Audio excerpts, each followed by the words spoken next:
नमस्कार, NMF news देख रहे हैं आप। मैं हूं आपके साथ अभिषेक पुंडीर। लोकसभा चुनाव चल रहा है। देश में 3 चरण का मतदान हो चुका है। पहले 2 चरणों में वोटिंग प्रतिशत जरूर थोड़ा सा घटा था, लेकिन जो फाइनल आंकड़े आए उसमें वोटिंग प्रतिशत तकरीबन 4% तक बढ़ा हुआ सामने आया। और कल 7 मई को तीसरे चरण का मतदान भी हो चुका है। तो ऐसे में एक सवाल उठता है कि बीजेपी ने जो नारा दिया है एनडीए 400 पार और बीजेपी 370 पार, क्या ऐसा संभव है? आखिर कौन से वो राज्य हैं जहां 3 चरणों के मतदान के बाद बीजेपी की सीटें बढ़ने वाली हैं और कौन से वो राज्य हैं जिनमें बीजेपी की सीटें घटने वाली हैं? क्योंकि 400 पार का जो नारा है वो एक अहम नारा है और 400 पार जाने के लिए मेहनत भी ज्यादा करनी होगी, कई राज्यों में सीटें भी बढ़ानी होंगी। तो ऐसे में आज हम आपको बताएंगे कौन से हैं वो राज्य जो बीजेपी को 400 पार जाने में मदद कर सकते हैं, किन किन राज्यों में बीजेपी की सीटें बढ़ सकती हैं। इसी मुद्दे पर ज्यादा चर्चा करने के लिए मेरे साथ हमारे खास मेहमान मौजूद हैं, पंकज प्रसून, हमारे वरिष्ठ पत्रकार। सर, स्वागत है आपका। पहले एक बहुत छोटी सी टिप्पणी मैं आपसे चाहूंगा कि 3 चरण के मतदान जिस तरीके से हुए हैं वो उन्हें आप कैसे देखते हैं एनडीए और इंडिया के लिहाज से? हाँ, देखिए अभिषेक, जब पहले चरण का मतदान हुआ ना तो एनडीए में भी थोड़ी सी चिंता की किरणें थी। लगा कि मतदान प्रतिशत गिरा है, शहरी वोटरों में उत्साह नहीं है और लोकलाइज्ड फैक्टर्स पे ये हो रहे थे। मतलब मोदी नहीं है, लोकल फैक्टर्स, कैंडिडेट्स को देख के यहाँ के राजपूत नाराज हैं तो कहीं के जाट नाराज हैं, गुर्जर नाराज हैं, भूमियार नाराज हैं, ब्राह्मण नाराज, इस तरह का नैरेटिव बनाने की कोशिश की गई। तो जो राजनीतिक पंडित थे उनको भी लगा कि कुछ तो गड़बड़ है, मतलब वो 2019 वाली बात नहीं। फिर आया सेकंड फेज का चुनाव। सेकंड फेज में भी यही कि जैसलमेर बाड़मेर में क्षत्रिय समाज नाराज हैं, तो गुजरात में पुरुषोत्तम रूपाला ने ये कर दिया, तो यहां ये मध्य प्रदेश में ये हो गया। फिर भी वहां पे लगा कि चलो थोड़ा सा मोमेंटम बना, मतलब बेटर देन फर्स्ट फेज। और जो इन तीसरे चरण में जो 93 सीटों पे चुनाव हुआ, उसके बाद लगा कि कल तो ऐसा लगा कि सुनामी है। मैं सिर्फ एक वर्ग पूरे देश में, मैं बेहिचक कहूंगा, सिर्फ एक वर्ग जो मुसलमान, उसके अलावा हर कोई मोदी मोदी कर रहा था कल। ठीक है, एक तरफ देखिए, मैं ये नहीं कहता, लेकिन चुनाव में ध्रुवीकरण हो चुका है। कोई माने या न माने, चलिए ठीक है, मान लेते हैं आपकी बात को। कांग्रेस नेताओं ने बयान दिया ना कि ओबीसी का रिजर्वेशन या एससी एसटी का रिजर्वेशन लेके मुसलमानों को दे देंगे ना, तो ओबीसी एससी एसटी में बहुत इसका रिएक्शन है। समझ नहीं रहे हैं? बिल्कुल समझ गया। चीज का कर्नाटक में जिस तरीके से ओबीसी का आरक्षण देने की कोशिश की गई, तो वो एक एग्जाम्पल लोगों के दिमाग में चला गया कि अगर आप एक राज्य में कर सकते हैं तो देश में भी कर सकते हैं। ठीक है पंकज जी, गुजरात की बात करते हैं। और जी, चुनाव गुजरात में ठीक पहले लालू यादव ने कह दिया ना। क्या कह दिया लालू यादव ने कि मुसलमानों को आरक्षण मिलना चाहिए। तो चुनाव के दिन अगर सुबह सुबह इस तरह का बयान आ जाए तो उसका रिएक्शन नहीं होगा क्या? बिल्कुल होगा। हर किसी को पता है कि ओबीसी या एससी का आप रिजर्वेशन काट के देने वाले हैं। बिल्कुल, बहुत बड़ी संख्या में ओबीसी, एससी और एसटी समाज के लोग गोलबंद हुए हैं। नहीं, जिस तरीके से बयान विपक्ष के आ रहे हैं पंकज जी, वैसा लग रहा है कि वो प्रचार अब बीजेपी का करने लगे हैं। मोदी जी तो अपना प्रचार कर ही रहे हैं, विपक्ष भी करने लगा है। नहीं, मुझे तो यह लगता है कि कौन है राहुल गांधी का सलाहकार भाई, जो उसे ये कहने को लिए प्रेरित कर रहा है। इस बारे में हम बहुत बार बात कर चुके हैं, आज तक हमें समझ नहीं आया कि कौन है सलाहकार। कल तो मैं एक मीम देख रहा था जिसमें कोई एक वीडियो था एक लड़की का, कह रहे थे कि जो है मोदी जी ने ऐलान कर दिया कि वो अब योगी जी को प्रधानमंत्री बनाएंगे अगर 400 से कम सीटें आती हैं। तो अब विपक्ष भी लग गया कि नहीं 400 पार करवा दीजिए। खैर चलिए, मीम्स की बात है। गुजरात में 26 की 26 सीटें जीती थी 2019 में, इस बार क्या है? एक सीट छोड़ के बाकी कहीं फाइट ही नहीं। ये पुरुषोत्तम रूपाला वाली की एक सीट है। नहीं, पुरुषोत्तम रूपाला वाली सीट देश के लिए भले जो रिएक्शन हो, लेकिन वहां उन्होंने अपना वोट कंसोलिडेट किया है। उस सीट पे वहां ओबीसी, एससी, एसटी ज्यादा है और जितना ज्यादा वहां पे बाहर क्षत्रिय समाज ने पुरुषोत्तम रूपाला को गालियां दी ना और ये सॉरी सॉरी कहते रहे, तो एक सहानुभूति है। चलिए, बेचारा एक नेता है जिसके जुबान से निकल गया तो इसको देखो कैसे नाक रगड़वा रहा है, मध्य बार बार प्रदेश? माफी मंगवा रहा है। मध्य प्रदेश में पिछली बार एक सीट नहीं आ सकी थी। हाँ। 29 में से 28 आई थी। बिल्कुल। और वो सीट थी कमलनाथ के बेटे नकुल नाथ वाली सीट, जो कि कांग्रेस एकमात्र सीट जीती थी मध्य इस प्रदेश बार भी में। वही टक्कर देख इस रहे हैं बार बस? उस सीट पे भी नहीं, वो तो चुनाव हो गया वहां पे। हाँ। और इस बार नकुल नाथ हार रहे हैं। तो मतलब ये जमीनी 29-29 रिपोर्ट है, चांसेस हैं। ठीक है, क्योंकि गुजरात और मध्य प्रदेश में कंपटीशन है। हिमाचल, कि पूरी उत्तराखंड, की पूरी हरियाणा सीट में भी कौन सूबा दिलाता साफ है। कर दिया था।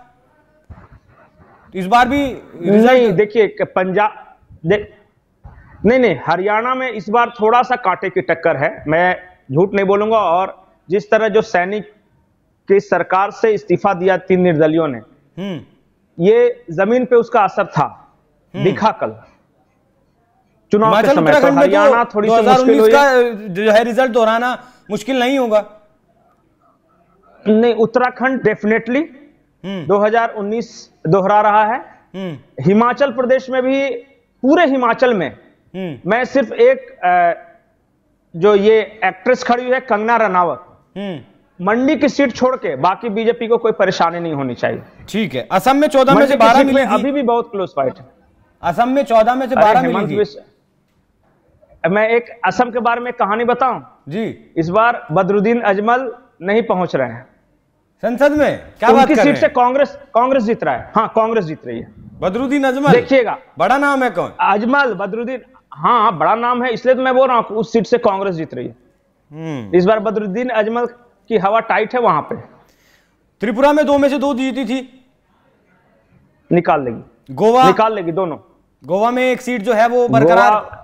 नहीं, एक नॉर्थ गोवा की सीट है, एक साउथ गोवा की सीट है। मुझे लगता है एक एक सीट दोनों तरफ जा रही है इस बार। हाँ। मणिपुर में दोनों, मणिपुर और अरुणाचल दोनों की दोनों सीटें जीत सकती हैं। मणिपुर में जो 2 सीटें है, इनर मणिपुर है, आउटर मणिपुर सीट है। हाँ। इनर मणिपुर सीट मैतई वाली सीट है। हाँ। जो कि घाटी की सीट जो बोलते हैं ना कि जमीन पे, तो वहां तो डेफिनेट कोई शक ही नहीं है। ठीक, मेरी आवाज आ रही है? बिल्कुल आ रही है। दिल्ली, मैं ये कह रहा था, दिल्ली पंकज जी, दिल्ली नहीं, इनर मणिपुर, एक सेकेंड, इनर मणिपुर बता देता। इनर मणिपुर जो मैतई वाली सीट है, तो उसमें तो कोई शक ही नहीं है कि वो आ गई। जो आउटर मणिपुर की सीट है, जहां कुकी और मैतई दोनों लगभग बराबर मात्रा में है, कुछ नागा है वहां पे, वो सीट में कांटे की टक्कर है, लेकिन आ जाएगी एनडीए की तरफ। दिल्ली में 7 आ रही हैं। लग तो रहा है, क्योंकि जो इनके लक्षण है वो ठीक नहीं है। सारी कांग्रेस पार्टी शिफ्ट हो रही है इधर बीजेपी की तरफ। नेता बचे इन्होंने कहाँ दिल्ली उदित में? राज कन्हैया कुमार जैसों को टिकट दिया है। हाँ। जम्मू कश्मीर बहुत आप अहम हो दिल्ली में जाता रहते है। हैं, ज्यादा बेहतर बता सकेंगे। पंकज जी, जम्मू कश्मीर बहुत अहम हो जाता है। 6 में से 3 जम्मू सीटें कश्मीर थी। में देखिए, हाँ नहीं तो जम्मू में इस बार भी, जम्मू संभाग में इस बार भी कोई समस्या नहीं होनी चाहिए। रही बात कश्मीर में, मुझे लगता है कि पहली बार आजाद भारत के इतिहास में भारतीय जनता पार्टी का खाता खुलने जा रहा है। ठीक। और वहां के लोग बता देंगे आपको कौन सी सीट है। राजस्थान में कहा जा रहा है 2 से 3 सीटें घट रही हैं इस बार। बिल्कुल, 2 राज्य है वो एनडीए के लिए चिंता का विषय है। एक बिहार और दूसरा राजस्थान। बहुत बड़ा डैमेज नहीं है, लेकिन पिछली बार के मुकाबले कम सीटें हैं। पिछली बार 25 के 25 जीते थे राजस्थान में। हाँ। और बिहार में 39 में से 39 जीते थे। हाँ, इस बार 2-4 सीट का नुकसान हो रहा है बिहार में। बिहार में 6 सीटों का नुकसान बताया जा रहा है, 5 सीटों का नहीं। बताने दीजिए, मैं भी वही बोल रहा हूं कि देखिए 3-4 सीट मेरे हिसाब से 5 भी हो सकती है, तो हो सकती है कि 3 भी हो जाए। मैंने 4 सीट बोला है। उसमें एक जहानाबाद की सीट भी नजर आ रही है कि जो कि हो सकता है कि सुरेंद्र प्रसाद यादव वहां से जीत जाएं। लेकिन फिर भी 3-4 सीट मान लिया कि तो 48 में से 41 सीटें थी, दोहरा पाएंगे इस बार? ये पूछिए कि शरद पवार की बेटी चुनाव जीत रही या नहीं। हार रही है।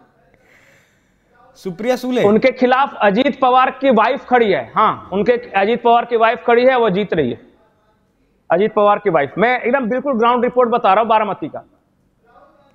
और इसके बाद क्या होगा मैं ये भी बताता हूं। शरद पवार अपनी पार्टी का मर्जर करने जा रहे हैं कांग्रेस में। हाँ। अभी से मैं बता दे रहा हूं, दर्शक इस बात को नोट कर लें। शरद पवार की पार्टी का मर्जर कांग्रेस पार्टी में। हाँ बिल्कुल। आज क्या हुआ था कि बहुत पहले से शरद पवार अपनी पार्टी का मर्जर करना चाह रहे थे कांग्रेस में। 2-3 राउंड की बातचीत भी हुई, पर एक बात पे मामला अटक जा रहा था। शरद पवार चाहते थे कि उनकी बेटी जो सुप्रिया सुले है उसको महाराष्ट्र कांग्रेस का प्रभार दे दिया जाए, मतलब वो चीफ फेस रहे, वो मुख्य चेहरा रहे। कांग्रेस इसके लिए राजी नहीं थी। अभी क्या हो रहा है इस चुनाव में, शरद पवार की हालत बहुत खराब है और जब उनकी बेटी चुनाव हार जाएगी तो काहे का चेहरा, तो मर्जर प्लान उसके बाद के लिए शिफ्ट कर दिया गया है कि चुनाव के बाद बात करेंगे इस बारे में। कर्नाटक में एक बड़ा स्कैंडल सामने आया, कितना नुकसान। नहीं देखिए, एक बात तो सही है कि इसे स्कैंडल सामने आया, सोशल मीडिया का चर्चा का विषय बना, कांग्रेस आक्रामक है, लेकिन वो इसलिए नहीं ज्यादा असर डाल पा रहा है क्योंकि लोग ये भी बात कर रहे हैं कि भगा दिया। भगा किसने दिया? एक और है, कल एक और खबर आई थी कि डीके शिव कुमार को सारी बातें पता थी। वो तो जून 2023 में वीडियो का मामला कोर्ट में गया था, जब उन्होंने कहा था कि ये वीडियो को हटवा दीजिए सोशल मीडिया से। आरोप ये लग रहा है कि डीके शिव कुमार ने ही रमन्ना को भागने में मदद की है। ये वहां की मैं लोकल मीडिया की बात बता रहा हूं। हाँ। और जिस वक्त का ये वीडियो है उस वक्त कांग्रेस के साथ सरकार चला रहे थे ये जेडीएस वाले। बिल्कुल, एक दिन में थोड़े बन गए थे वहां पे 3000 वीडियोज। नहीं, उसी ये 2018 से 2019 के बीच का ये, उस वक्त कांग्रेस के साथ सरकार चला रहे थे। मैं ये कह रहा था कि बहुत सारे लोग ये मान रहे हैं कि विधानसभा चुनाव में कांग्रेस ने अच्छा परफॉर्मेंस किया है इसलिए लोकसभा चुनाव में अच्छा करेगी। लेकिन फर्क आ गया है विधानसभा और लोकसभा के बीच में। पहला फर्क यह आया कि जेडीएस और बीजेपी एक साथ आ गई है, गठबंधन। तो जो भी वोट है एक दूसरे के एक साथ जुड़े हैं, तो कोई खास नुकसान नहीं होता है। तो उसका एक फायदा है। नहीं, उसका एक फायदा दूसरा कि आप कर्नाटक के इतिहास को देखें, जब भी राष्ट्रीय चुनाव में मतलब लोकसभा चुनाव में, तो उसका पैटर्न विधानसभा से अलग हुआ है। वहां local factor Siddaramaiah, DK Shivakumar, और लोकसभा चुनाव में फैक्टर मोदी। ठीक है पंकज जी। तीसरी बात कि पिछली बार मुसलमानों का जो जिस तरह से अचानक शार्प ध्रुवीकरण हुआ ना, तो समझ नहीं सकी थी इसे भारतीय जनता पार्टी। इस बार पहले ही से जान रही है ये, तो उसको ध्यान में रखते हुए इनकी रणनीति बनी है। चलिए, बहुत महत्वपूर्ण राज्य है उत्तर प्रदेश की अगर बात करें तो गणित जो इस बार कह रहा है वो तकरीबन 78 सीटें कह रही हैं। 62+2 का जो आंकड़ा था 2019 का, वो इस बार बढ़कर 76+2 पहुंच रहा है। इस बार उत्तर प्रदेश का रिकॉर्ड टूटेगा, इस मायने में कि आज तक कोई भी पार्टी इतनी सीटें लेकर नहीं आई है जितनी इस बार आने वाली है। बंगाल, मैं पहले बोल, बंगाल में बीजेपी नंबर 1 पार्टी, मैं बार बार बोल रहा हूं, मेरी बात को अभी भी नोट करके रखे। मैंने तीनों फेज के बाद ये बोला, मैं अपनी बात से पलट नहीं रहा हूं। बंगाल और उड़ीसा में सिंगल लार्जेस्ट पार्टी बीजेपी। आप अभी पूछ रहे थे कहां कहां बढ़ रहा है बीजेपी पिछले चुनाव में। केरला बढ़ रहा है 2 सीट, 4 सीट तमिलनाडु बढ़, 1 सेकेंड, आपने पूछा था ना कि पिछली बार के मुकाबले कहां कहां बढ़ रही है बीजेपी। केरला 2 बढ़ रही है, तमिलनाडु 4 बढ़ रही है, आंध्र प्रदेश में 6 सीटें,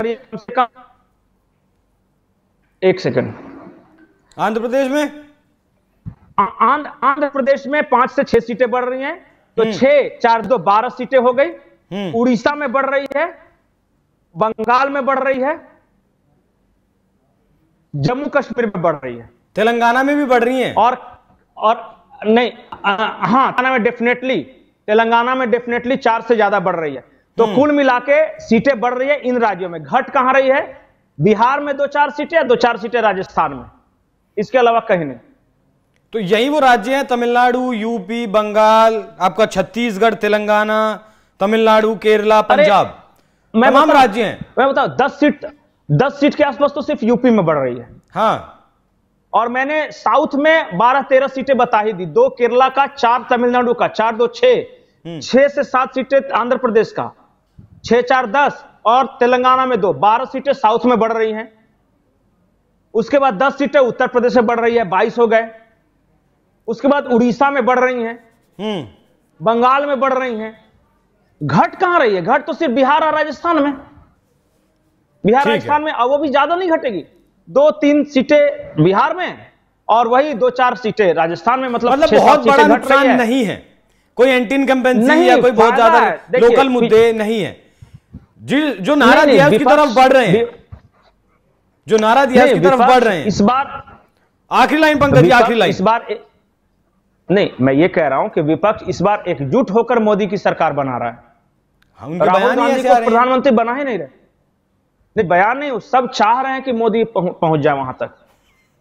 चलिए, मोदी तो अपना प्रचार कर ही रहे हैं, साथ ही विपक्ष भी, जैसा पंकज जी का कहना है कि विपक्ष भी ऐसा चाहता है कि मोदी जी प्रधानमंत्री बने। अब देखना होगा, 3 चरणों के मतदान हो चुके हैं और 4 चरणों के मतदान बचे हैं। 4 जून को क्या कुछ नतीजे निकलकर सामने आते हैं, क्या एनडीए वाकई 400 पार पहुंच पाता है? आपकी क्या कुछ राय है, कमेंट कर जरूर बताएं। बहुत बहुत धन्यवाद पंकज जी, नमस्कार।